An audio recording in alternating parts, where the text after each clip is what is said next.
Macy's, l'un des plus grands magasins au monde situé à New York, forcé de baisser rideau en raison du coronavirus, le symbole est puissant.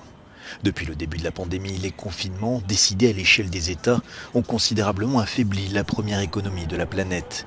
Selon les derniers chiffres officiels, la chute du produit intérieur brut est vertigineuse. Il se contracte de 31,7% sur la période allant d'avril à juin, la plus forte baisse trimestrielle enregistrée depuis 1947 et le début de ce type de mesure. Des entreprises fermées et ce sont des millions de travailleurs qui se retrouvent au chômage. Pour la seule semaine écoulée, ce sont plus d'1 million de personnes qui ont ainsi déclaré être à la recherche d'un emploi. Face à la crise, la Réserve fédérale a décidé de rompre avec sa sacro-sainte doctrine et de laisser courir l'inflation afin de soutenir le marché du travail.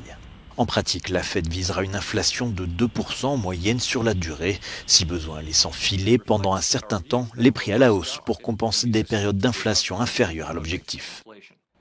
La situation économique des États-Unis va en tout cas être scrutée méticuleusement dans les 2 mois à venir, et notamment à la Maison-Blanche.